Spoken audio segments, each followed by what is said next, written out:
Bonjour à tous, c'est CryptoKaiser, ravi de vous retrouver pour ce Kaiser News numéro 54 qui porte du coup sur l'analyse de 2000 cryptos. Comme d'habitude, nous allons voir les cryptos qui se démarquent, celles qui performent, celles qui sont recherchées. Nous verrons également l'analyse crypto et les cryptos à potentiel. Je vous propose de démarrer maintenant.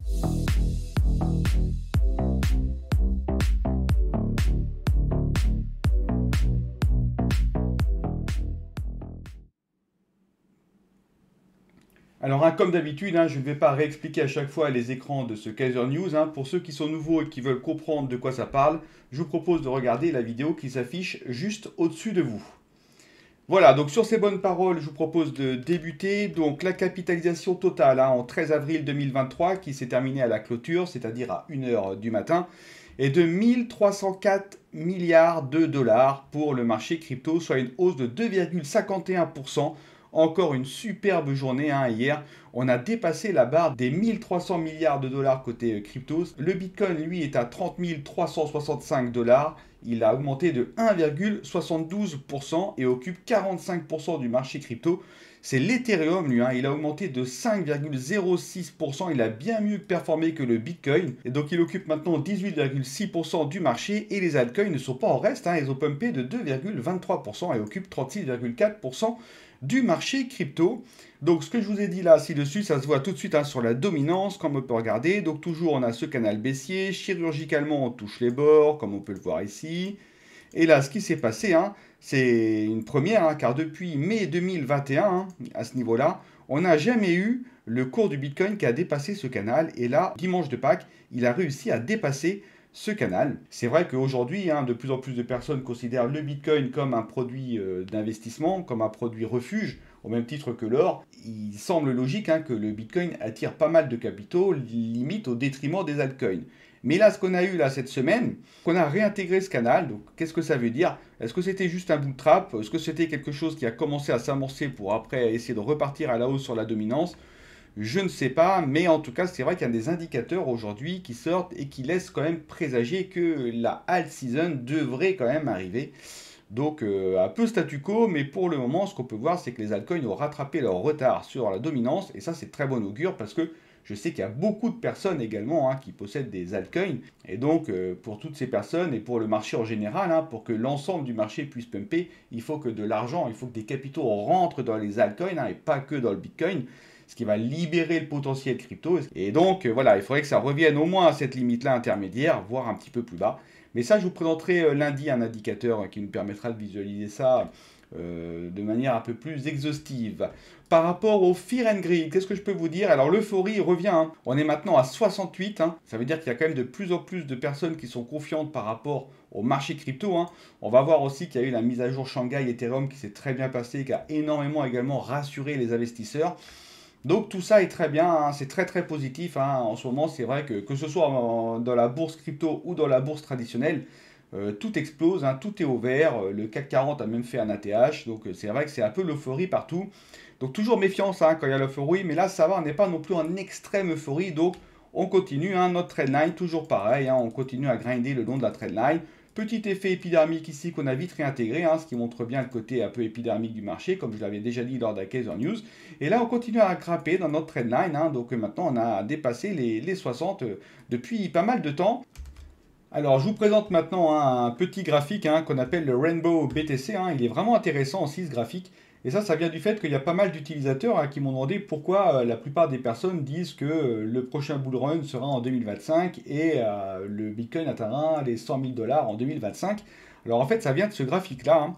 Donc on voit bien sur ce graphique-là, donc je pars de 2010 jusqu'en 2025, et on voit très bien les alternances, bull run, bear market, bull run, bear market, bull run, bear market. Alors là, il était un peu différent, le bear market, il y a eu un mini bull run dans le bear market, et bull run ici, bear market. Et on a également du coup les périodes de halving qui sont représentées, qui sont espacées d'à peu près 4 années, chaque période de halving. Le halving, c'est quoi? C'est lorsqu'on mine du Bitcoin, en fait, on touche une récompense, et en fait, à chaque halving, le montant de la récompense est divisé par 2. Donc grosso modo, les mineurs touchaient beaucoup plus de Bitcoin en 2013 qu'aujourd'hui. Et là, le prochain halving, il aura lieu en 2024. Alors, diminuer la récompense, ça a aussi un avantage, c'est que du coup, le token devient de plus en plus rare et donc sa valeur, forcément, a plutôt tendance à augmenter. Et ce graphique-là montre ça, hein. Donc on était ici en bull run, après on est parti en bear market, on attend un petit peu, à peu près 2 tiers du temps. Et hop, juste après le halving, en tout cas peu de temps après le halving, paf, on repart en bull run. Pareil, après on redescend en bear market, on attend, le halving se passe et paf, on repart en bull run. Pareil ici, on repart en bear market, alors qui s'est fait d'ailleurs plutôt en 2 phases, hein, on va dire. Et là, paf, ça repart derrière en bull market. On voit vraiment qu'il y a une étrange insimilitude entre les différents cycles et les halvings. Et donc c'est ça que les personnes mettent en avant. Alors si on suit cette logique-là, hein, nous, où est-ce qu'on serait? Donc j'ai l'impression qu'on essaie de faire un petit peu comme ce qui s'est passé en 2019, hein, cette espèce de mini bull run qu'on a eu, hein. Donc si je suis cette logique, hein, ça voudrait dire que là on aurait un mini bull run également, hein. Alors on peut voir aussi qu'on est moins monté qu'avant, hein, on n'a pas touché tout à fait le bord de l'arc-en-ciel. Donc soit c'est-à-dire qu'on n'a pas encore fini notre mouvement et là on va le terminer pour après redescendre dardard, ou alors on va faire un mini bull run ici, hein, qui va après repartir toucher les supports, pour après repartir dans le vrai bull run, hein, qui aura lieu du coup plutôt en 2025. Hein. Tout ça, c'est si je suis cette logique-là. Et donc à cette période-là, 2025, on peut voir que les 100 000 $, ils sont à peu près ici. Hein. Et donc en 2025, si on repart en bull run, effectivement, on franchira les 100 000 $. C'est de là en fait que viennent les personnes qui prédisent le bull run pour 2025. Après, est-ce que l'histoire va se répéter? C'est vrai que c'est très étrange et c'est très étonnant, hein, cette cyclicité. Hein. Mais est-ce que ça veut dire par là qu'on ne peut pas du coup nous faire notre bull run maintenant? Ça, on ne peut pas le savoir, hein. C'est vrai que l'historique aurait tendance à penser que non, mais bon, affaire à suivre. Et en tout cas, hein, pour rappel, hein, nous, dans les zones bleues, vertes, etc., c'est là qu'il faut acheter et accumuler des bitcoins. Et c'est dans les zones rouges, hein, orange, rouge ici, hein, qu'il faut vendre. Hein. Lorsque tout le monde commence à acheter, c'est là précisément qu'il faut vendre. Parce que derrière, en prévision du bear market, et on sera très content d'avoir vendu nos coins pour que lorsque le bear market sera terminé, on pourra racheter ça à des prix moindres. Voilà, donc c'était quand même un graphe intéressant. Je vous le présenterai toutes les semaines, ce graphe, comme ça on pourra voir un petit peu l'évolution du cours du Bitcoin sur ce rainbow et voir à peu près où on se situe. Je continue maintenant avec l'analyse graphique, hein, forcément du Bitcoin et de l'Ethereum. Donc par rapport au BTC, hein, qu'est-ce que je peux vous dire, hein, c'est que on avait ici notre énorme résistance, hein, pour rappel, hein, qu'il fallait franchir. Hein. Donc c'est une résistance à un niveau qu'on connaît depuis pas mal de temps, hein, depuis début 2021, on le connaît ce niveau-là. Et donc c'est un niveau qui est quand même un niveau de long terme. Hein. Donc c'est pour ça que je vous ai dit, attention, hein, il faut également clôturer au-dessus au niveau hebdomadaire, voire pour moi mensuel. Hein. En tout cas, on est bien parti déjà, hein, pour clôturer au niveau hebdomadaire dans la nuit de dimanche à lundi. Rien n'est fait, mais en tout cas, c'est très bien parti pour. Et idéalement, il faudrait clôturer au-dessus de ce niveau dans la nuit du 30 avril au 1er mai pour vraiment se dire qu'on a passé ce niveau, cette résistance qui est extrêmement forte, hein, extrêmement solide. En tout cas, c'est de bon augure. Hein, ça a été passé assez rapidement, c'est même assez surprenant. Alors, à mon sens, hein, le Bitcoin devrait quand même retracer un petit peu après ça. Alors, soit il consolide, un petit peu comme on a fait ici, vous voyez, soit il retrace pour revenir prendre appui. Pour moi, il faudrait retester le support des 30 000 pour bien valider qu'on l'a passé et après repartir à la hausse. Pourquoi pas attaquer la SSB de ce nuage mensuel, hein. En tout cas c'est le prochain niveau.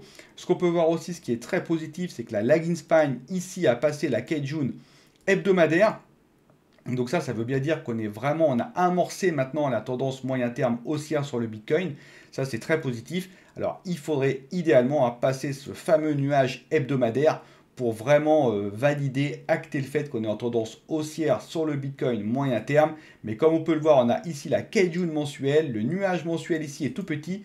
Donc si on arrive à ce niveau-là, ça voudra dire qu'on a également dépassé la Kijun mensuelle, le nuage mensuel aussi. Et donc la lagging spine a également passé la Kijun mensuelle ici. Et donc là, ça voudrait dire qu'on serait donc en tendance haussière long terme sur le Bitcoin d'une pierre deux coups. Donc c'est vraiment l'objectif à atteindre, hein, les 45-46 000 $. Mais entre-temps, il y aura quand même ce nuage-là à passer et surtout cette Kijun mensuelle à passer. Et ça, c'est pas de tout repos. Voilà ce que je pouvais dire, hein, sur le Bitcoin. Si jamais on a un retracement à prévoir et que ce support ne tient pas suite par exemple à un catalyseur imprévu, et sachez qu'on aura également ce support-là, hein, qu'on avait eu du mal à passer, mais qui devrait tenir lui aussi à 25 300 $. Je continue maintenant avec l'Ethereum. Donc pareil, hein, l'Ethereum, je vous avais dit, attention, double top, hein, en daily, on avait vu ça. Je vous avais dit, ça peut tout à fait retracer. Hein. C'est pas bon les double top. Hein. On avait eu ça sur le Bitcoin, hein, vous voyez, on avait retracé direct ici, hein, vous voyez. Et là, ça n'a pas du tout été le cas. En fait, on a eu un catalyseur externe côté Ethereum qui a fait voler en éclats le principe du double top. c'est la fameuse mise à jour Shanghai qui est sortie sans aucune difficulté, parfait, incroyable. Et en plus, le marché a été extrêmement rassuré parce que les utilisateurs n'ont pas sorti les fonds, n'ont pas revendu leur Ethereum qu'ils ont pu reprendre, du coup, qui ont été débloqués. Ils ne les ont pas revendus, ils ont uniquement, en tout cas pour le moment, revendu les gains de staking qu'ils ont eus. Et ça a énormément rassuré le marché et les investisseurs. Et je pense que c'est le catalyseur qui manquait à l'Ethereum pour enfin pouvoir exploser. Et qui dit Ethereum qui explose, lui étant le roi des altcoins, ça veut dire que les altcoins vont pouvoir suivre éventuellement derrière, donc c'est que du positif. En tout cas, voilà, donc il a une magnifique bougie. Alors, quand on a ce genre de bougie, attention, derrière, il y aura forcément, à mon sens, un retracement à prévoir. Ça, c'est tout à fait normal, on ne peut pas aller en ligne droite to the moon. Les prochains niveaux pour notre fameux Ethereum, c'est ici, on a un niveau là à 2236 $. Et puis après, ça sera les différents niveaux, je vous les mettrai plus tard. Mais pour le moment, voilà, ça c'est ce niveau-là qu'on a en ligne de mire. On peut tout à fait revenir tester notre fameux support ici des 1923 $, pas de souci. Je l'ai laissé en rouge pour le moment, on n'a pas retesté encore le support. Et sinon, pour le reste, on a d'autres supports qu'on a vus intermédiaires. Mais pour le moment, c'est de bon augure. Et surtout également notre lagging span qui a bien, elle aussi, franchi notre fameuse Kijun hebdomadaire. Ce qui applique bien, on est rentré dans le nuage ici. La lagging span a franchi la Kijun hebdomadaire. Donc on a amorcé la tendance moyen terme haussière sur l'Ethereum. Ça y est, maintenant, tout comme le Bitcoin, idéalement, il faudrait qu'on passe ce nuage hebdomadaire pour pouvoir vraiment valider le fait qu'on soit en tendance haussière hebdomadaire, moyen terme du coup sur l'Ethereum. Et c'est la cerise sur le gâteau, vraiment, ça serait qu'on passe ce fameux niveau-là, c'est-à-dire les 3000 $ à peu près, pour qu'on puisse être en tendance haussière Ethereum. Mais ça, on n'y est pas encore, et il y aura beaucoup d'obstacles à franchir avant d'en arriver là. Mais en tout cas, les graphiques, comme vous pouvez le voir, sont très bien orientés. Tout est vert en ce moment, c'est l'euphorie quand même, on peut dire ce qu'on veut, ça reste l'euphorie. Même dans les marchés et les bourses traditionnelles, c'est vrai que tout est vert, donc ça c'est nickel. Côté calendrier économique, est-ce qu'il y a des catalyseurs qui pourraient influer sur le cours de nos cryptos? Oui, il y en a eu. Alors, déjà mercredi, il y avait le CPI, il y a eu une petite volatilité par rapport à ça. Le CPI qui était bon, l'inflation qui est bien combattue. On attendait 0,2, on a eu 0,1. On attendait 5,2, on a eu 5. Donc ça veut dire que l'inflation se réduit aux États-Unis et ça, c'est une très bonne nouvelle. Ça veut dire que la Fed peut être satisfaite des actions, en tout cas, qu'elle a entreprises. Alors attention quand même au spectre de la récession. Ça pourrait également avoir un effet négatif sur les cours de nos cryptos. On a eu hier les personnes inscrites à l'assurance chômage qui sont en augmentation. Donc ça, c'est pas bon pour l'économie, mais c'est bon pour l'inflation parce que ça veut dire qu'il y aura moins de tension sur les prix. Et enfin, on va avoir à 14h30 la consommation des ménages américains. Alors, Core Retail Sales, ça c'est hors denrées alimentaires et énergie, et ça c'est tout compris. Ça c'est pareil, plus les ménages consomment, plus il va y avoir une tension sur les prix, plus il va augmenter et plus il y aura de l'inflation.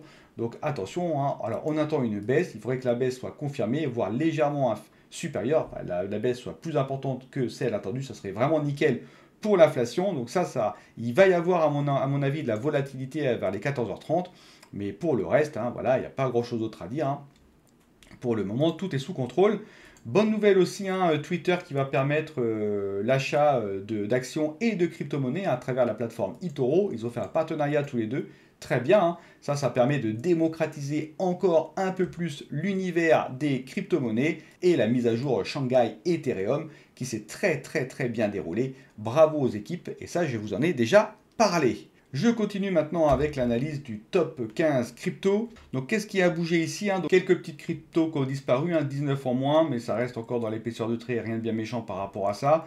Côté prix et côté classement, donc côté classement, on a une variation, le Litecoin qui a pris la place du Binance USD. Regardez, le Binance, il continue de fondre, 6 milliards 720 millions. Il a encore perdu une place.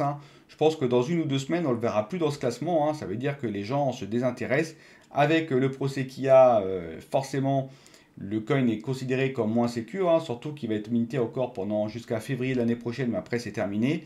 Binance avait également annoncé qu'il allait se délester d'1 milliard de BUSD. Je ne serais pas surpris d'apprendre que finalement Binance a changé pas mal de ses BUSD contre du BNB, ce qui fait pumper le cours du BNB.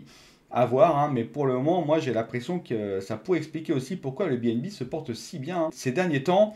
Pour le reste, alors Ethereum à 5%, bravo à lui, c'est vraiment lui qui a performé là. C'est très très bien, hein, franchement, et lui étant le roi des altcoins, hein, quand le Ethereum performe, c'est toujours bon pour les autres altcoins, et ce qu'on peut voir aussi, c'est que l'ensemble du marché des altcoins a bien pumpé aussi, donc ça c'est vraiment bien. Pour le reste, on a toujours XRP qui pump un petit peu avec 2%, on est toujours dans l'attente de ce fameux jugement, hein, côté XRP. Donc ça va être aussi, le dénouement sera extrêmement important pour l'avenir et pour la sphère crypto. Cardano a pris 6% aussi, dis donc pas mal Cardano, hein. Tout comme le Dogecoin qui a pris 6%, le Lido Stake 5%.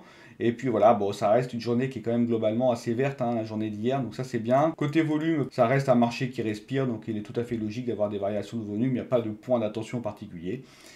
Je continue maintenant avec les tokens qui ont du coup le mieux fonctionné, hein, sur la journée d'hier et sur les 48 dernières heures et sur les 7 derniers jours. On commence avec les tokens qui sont vertes, hein, c'est-à-dire celles de rang de capitalisation 1 à 250. Comme d'habitude, hein, je vous présente le portefeuille crypto que je vous conseille, hein, en tout cas, essayez de vous en approcher, hein. C'est-à-dire qu'il faut avoir 75% minimum, hein, de tokens vertes, hein, avec dedans 50% minimum, encore une fois, de Bitcoin et Ethereum, hein, celles qui sont soumises à moins de volatilité. Donc ça reste quand même important d'avoir une grosse partie de son portefeuille en Bitcoin et Ethereum. Donc le vert, le risque est présent, mais il reste maîtrisé. Ensuite, on verra le orange qui est à risque élevé, le rouge qui est à risque extrême. Sur la journée d'hier, hein, donc c'est Stride, hein, qui a pris 36%, bravo à lui, hein. Stride, hein, c'est du liquid staking sur Atom, sur Cosmos en fait, hein, je ne sais pas si vous connaissez. Donc c'est pas mal, hein, Stride, hein. Donc on peut transformer ces atomes en ST Atom, hein, pour gagner 22,6% je crois de reward. Et derrière les ST Atom, hein, on peut les mettre sur Osmosis, parce qu'il y a une liquidité ST Atom Atom.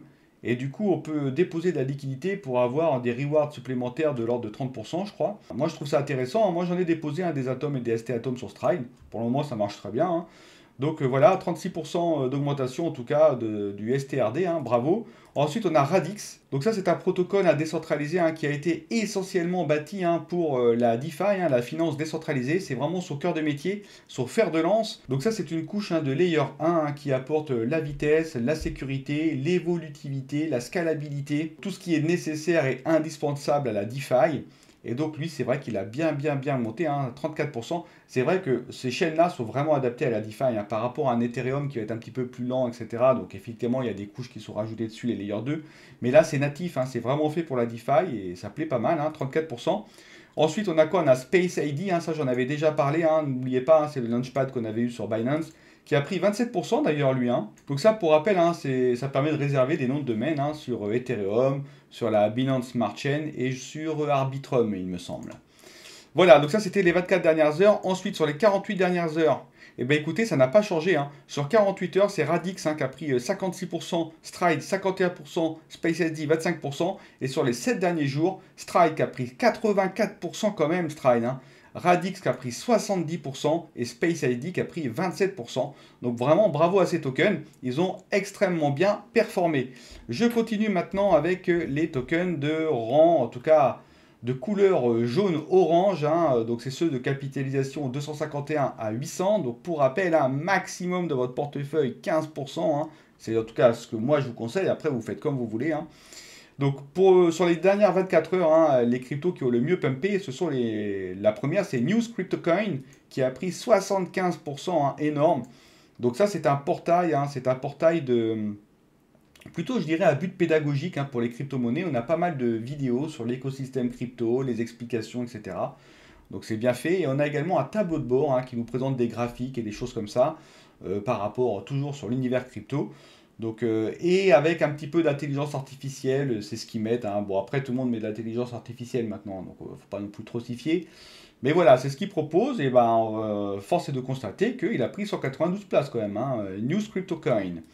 Ensuite, on a PopCycle Finance. Donc ça, c'est un yield optimizer, hein, c'est-à-dire une plateforme d'optimisation de rendement, hein. Donc pour le moment, elle fonctionne sur Polygon et Ethereum, mais elle sera également disponible sur la BSC, Phantom et Avalanche. Et franchement, j'ai été voir, c'est très bien fait, hein. La plateforme, elle est claire, intuitive. Ça a l'air de bien fonctionner. Les rendements ont l'air pas mal. Ouais, bien, hein, PopCycle Finance. Franchement, allez voir, hein, mais moi, je la trouve pas mal, hein. 110 places en plus. Et ensuite, on a Electroneum, qui lui a pris 8%. Donc ça, c'est une plateforme de paiement, hein, qui est disponible dans plus de 190 pays, hein, de mémoire, qui a eu un prix d'excellence aussi, hein, en 2020.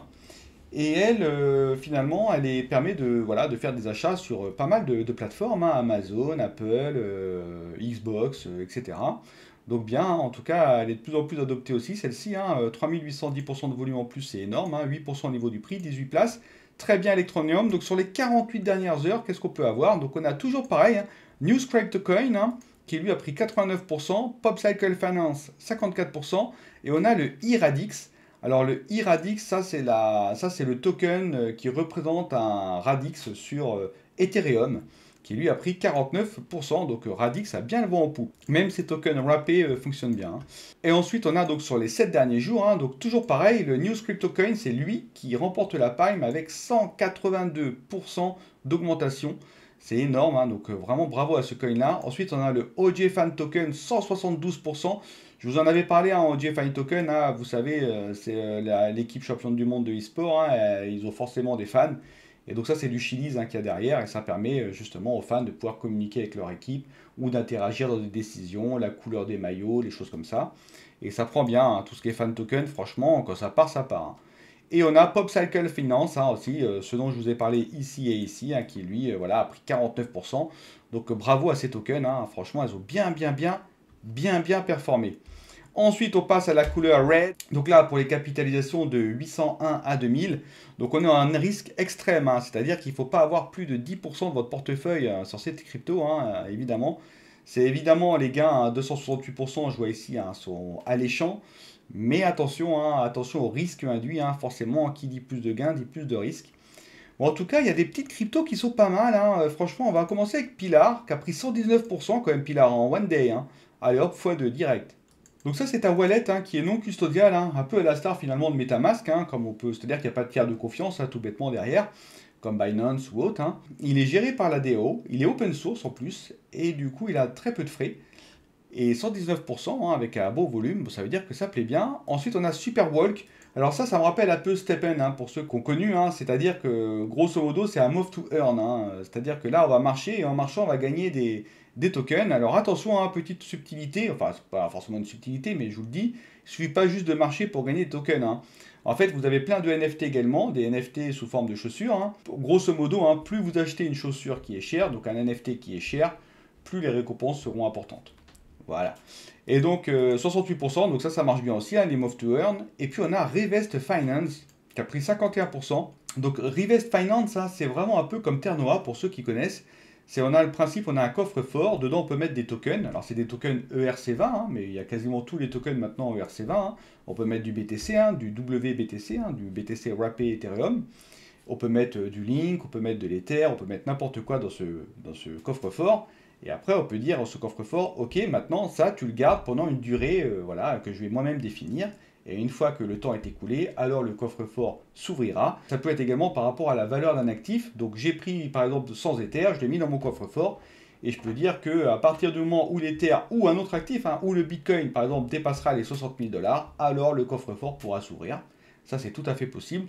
Et ça peut être également par rapport à une adresse. Hein. Seule une adresse peut ouvrir le coffre-fort. On peut également fractionner le coffre-fort. Hein. Il garde ses tokens, on a toujours les 100 Ethers dedans, mais je peux vendre des petites parties de ce coffre-fort, par exemple sur OpenSea, sous forme de NFT, ça c'est tout à fait possible. Et également, on peut reverser encore des tokens, même si le coffre-fort est fermé, je peux rajouter quand même des tokens, donc ça c'est aussi intéressant. Tout a été audité, hein. Franchement, c'est un Ternoa-like. C'est bien, hein, 185 places, sauf que le Ternoa il doit être dans les 600e, celui-là il est 1370e, donc il a peut-être, et attention il n'est pas non plus jeune, il est sorti à peu près en même temps que Ternoa, et donc il y a une marge de progression intéressante pour ce token, en tout cas ça commence à se réveiller, donc gardez-le dans un coin de votre tête, celui-ci il peut être intéressant. Ensuite, on a donc sur les 48 dernières heures, c'est Pilar qui remporte la palme, j'en ai déjà parlé, suivi de Superwalk, j'en ai parlé également, et on a Flute aussi. Donc ça, c'est un écosystème hein, qui est basé sur la musique et qui permet justement une meilleure rétribution des musiciens. Et enfin, donc sur les 7 derniers jours, on a un nouveau Pilar, on a Live3 Share, donc ça j'en ai parlé, je crois que c'était hier, hein, il a pris 91% sur les 7 derniers jours. Donc ça, c'est tout simplement un DEX qui est disponible sur Phantom. Et ensuite, on a le Superwalk, j'en ai déjà parlé, qui a pris 81%, donc très bonne performance de ces tokens-là, bravo à eux. Je continue maintenant avec les cryptos qui sont le plus recherchés hein, CoinGecko en niveau mondial. Donc je vous ai mis les tokens les plus recherchés sur les 24 dernières heures et sur les 48 dernières heures. Donc on a Zigzag. Donc ça c'est un DEX qui est basé sur les Layer 2 Ethereum. De mémoire ça doit être Arbitrum et ZK Sync. Donc lui j'en parle beaucoup dans mes Kaiser News. Zigzag, ça fait longtemps que j'en parle. Il a encore pris 10%. Les gens le recherchent. Pas mal, pas mal, franchement très bien. Ensuite, on a Tominet, c'est pareil, j'en ai pas mal parlé de Tominet, il est encore recherché à 9%. Vous savez, ça, l'objectif, c'est de créer un réseau décentralisé pour remplacer l'Internet. Donc, on aura ce qu'on appelle les Tominodes, qui seront les nœuds du réseau et qui stockeront et diffuseront l'information Web3. Et on aura également les Tomi Publish, qui permettront justement de publier le contenu. Donc, il y a tout un écosystème qui existe, et lui, il a encore pris 9%. Et ensuite, on a Xen Crypto qui est toujours là, toujours recherché à 32% encore. Oh là là. Donc ça, Xen Crypto, ça permet de créer ses propres tokens Xen, tout simplement. On peut le créer nous-mêmes, on est nous-mêmes la banque. Alors maintenant, évidemment, les temps sont extrêmement longs. Avant, c'était rapide, on demandait nos Xen, on les avait tout de suite. Maintenant, avec toute la demande, c'est beaucoup plus long et c'est ce qui correspond justement à faire baisser l'inflation du token. Voilà, c'est bien pensé, bravo en tout cas à Xen Crypto. Ensuite, sous 48 heures, donc ceux qui sont le plus recherchés, c'est Vela Token. Ça, c'est un DEX sur Arbitrum. Ensuite, on a Terra, vous savez, donc ça, c'est le Terra numéro 2. Après les déboires du Terra avec son fameux stablecoin algorithmique, l'UST, qui a mis pas mal de monde dans la panade et qui est complètement parti en vrille, en faillite, etc. Donc, de ce Terra-là est né un nouveau Terra. Alors, l'ancien existe encore, mais là, c'est le nouveau Terra, le Terra Luna, qui est de plus en plus recherché, qui a pris 4%. Et c'est vrai que celui-ci, il a quand même un potentiel à la hausse. Il est bas, il pourrait pumper celui-ci. Donc faut bien le surveiller. Terra, c'est une blockchain qui est open source, qui embarque un nombre très important de DApp qui sont intéressantes et une très très forte communauté. Et puis enfin, on a Level qui a pris 16%. Alors Level, moi j'ai été voir.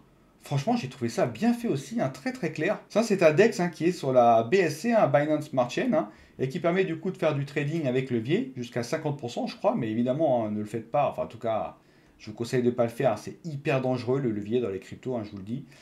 Ça permet également de faire du staking et des dépôts de fonds dans les liquidités avec une gestion du risque. On peut choisir de déposer sur un niveau de risque faible, modéré et élevé. Évidemment, les rewards diffèrent par rapport au niveau de risque. J'ai trouvé ça très bien fait, Level, il m'a fait très bonne impression. Donc voilà, ça c'était sur les cryptos qui sont recherchés. Et je termine avec les fameuses cryptos à potentiel. Alors, comment je fais ces tokens-là? Pour rappel, je prends tous les tokens qui ont performé sur les 3 dernières semaines, que ce soit en période haussière et surtout en période baissière. Je fais un mix de tout ça, je calcule un ratio. Et celles qui ont le meilleur ratio vous sont ressorties ici. Alors, il faut savoir que j'ai été regardé, Donc Block Square, vous connaissez, je vous les ai déjà présentés, Credify aussi, Theopatra aussi, et Fringe aussi. Et ces tokens-là, ils ont pris minimum 20% rien que sur la journée d'hier. Voilà, je vous le dis. Donc toutes celles-ci, en fait, tous les tokens-là, ont pris 20% sur la journée d'hier, mais surtout des tokens que je vous avais déjà présentés, qui étaient déjà ressortis dans ce fameux tableau. Donc voilà, à mettre dans un coin de votre tête. Donc rapidement, Block Square, ça c'est une plateforme de tokenisation immobilière. On en parle de plus en plus. Et c'est vrai que ça a un peu le vent en poupe. Credify, ça c'est une plateforme de prêt qui allie à la fois la DeFi et la finance traditionnelle. Il faut un KYC pour vous inscrire. Theopatra, ça permet aux primo-accédants américains d'accéder justement à l'immobilier. On sait que c'est compliqué. C'est assez complexe à comprendre. Il y a tout un enjeu avec des organisations à but non lucratif. Bref, il y a tout un truc qui est géré, tout un écosystème qui a été fait et qui leur permet justement d'accéder à la propriété. Apparemment, c'est compliqué là-bas. Bon, en même temps, chez nous, c'est pas simple non plus. Alors, NFT Worlds, ça c'est quoi 880e celui-là. On peut créer des mondes virtuels sur NFT Worlds. C'est un peu à la Minecraft. Donc après, on peut faire des challenges, des jeux, des choses comme ça. On peut aussi gagner des récompenses. Chaque parcelle de ce NFT Worlds peut également être vendue sur OpenSea. Il y en a pas mal d'ailleurs à vendre sur OpenSea. Voilà, est-ce que ça va prendre ou pas? Moi, je trouve l'idée bien. Minecraft, c'est quelque chose qui est dans la tête de beaucoup de personnes aujourd'hui, notamment des plus jeunes. Donc franchement, ça peut fonctionner. En tout cas, voilà, c'est une crypto qui revient souvent, qui grind beaucoup ces derniers temps. 880e, il y a peut-être aussi un petit coup à faire ici. Elle est neutre au niveau du supply. Pour rappel, moi j'aime bien plutôt investir dans des plateformes qui sont liquides ou très liquides. Mais bon, après, neutre, c'est pas non plus illiquide, donc à voir. À vous de faire vos recherches. On a Era Finance également. Ça, c'est un agrégateur de DEX qui est apparemment piloté par l'IA. Alors, je me méfie toujours de ces trucs pilotés par l'IA maintenant. Donc, du coup, ça nous permettrait d'avoir la meilleure route pour un swap donné et donc d'avoir le meilleur prix possible pour un swap. J'ai été voir, ça a l'air de bien fonctionner quand même. Je vous laisse regarder, je vous laisse le tester. Bon, en tout cas, voilà, elle apparaît dans ce tableau-là. Il faut savoir que pour apparaître dans ce tableau-là, c'est hyper compliqué. Je vous le dis, les ratios là, ils sont très très sélectifs. Et donc, il n'y a pas beaucoup de tokens ici, mais ceux qui apparaissent, voilà, logiquement, ils ont un bon potentiel. Mais ça reste pareil, logiquement, on est sûr de rien, vous savez. Et ensuite, on a Fringe Finance. Lui, c'est pareil, il est toujours là. Il est liquide aussi, celui-ci. Donc ça, c'est une plateforme de prêt-emprunt sur Ethereum. On peut d'ailleurs déposer nos USDC, je crois, pour 14% de reward. Ça, c'est pas mal pour des stables. Donc, je vous engage à aller voir aussi cette plateforme-là. Mais voilà, en tout cas, ça, ce sont les 6 tokens que le système a détecté comme étant à potentiel. Et je pense que, en tout cas, sur la journée d'hier, mais bon, après, ça a pumpé. Mais vous voyez, quand ça pump, ces tokens-là, ils pumpent bien. Donc, attention. Ensuite, on a SmartDex. Donc, pour le moment, SmartDex, ça consolide, ça latéralise, etc. On attend de voir, il y a des choses qui vont sortir d'après les équipes incessamment. Donc il faut être patient, il faut voir ce qui va sortir. Et puis on a aussi Love Hate Inu, ça c'est un petit meme coin que j'avais trouvé. Bon, à voir si ça va fonctionner. Mais grosso modo, ça c'est pas mal parce qu'on a le côté meme coin. On voit que ça fonctionne bien. Alors c'est par cycle. Là, c'est vrai qu'on n'en a pas trop vu qu'il y a le meme coin dans ce Kaiser News. Mais bon, ça reviendra, pas de souci. Et ce qui est bien là, c'est qu'en plus, il y a une espèce de vote, de vote oui-non. Un peu comme yes or no, c'est un vote j'aime ou j'aime pas. Et donc ça sera vraiment ça aussi le cœur de lance, c'est des petits sondages comme ça qui vont être faits avec des petites présentations sympas. Donc je pense qu'il y a un plus par rapport au même coin normal. Le nom aussi est pas mal, on le retient bien, Love Hate Inu. Je sais bien trouvé, franchement je trouve ça très bien. Alors je termine cette vidéo en vous rappelant que vous avez tout à fait la possibilité de liker, de vous abonner et de mettre un commentaire aussi à cette vidéo, ça me fait toujours plaisir, j'adore lire vos commentaires. Et pour rappel, il n'y a aucun sponsoring dans ces vidéos, bien évidemment. Personne ne m'a appelé pour me demander de les mettre en avant, ça c'est que soit mes outils ou soit moi-même qui vous communique des coins que moi je juge pas mal. Après, personne n'est infaillible, et je ne peux pas évidemment assurer que ces coins vont bien performer, mais bon, voilà, pour moi, la probabilité qu'ils performent est quand même intéressante et c'est la raison pour laquelle je vous les présente. C'est terminé pour moi. Je vous souhaite à tous un excellent week-end. Profitez bien. Et puis, quant à nous, on se retrouve dès lundi pour le prochain Kaiser News. Bye bye!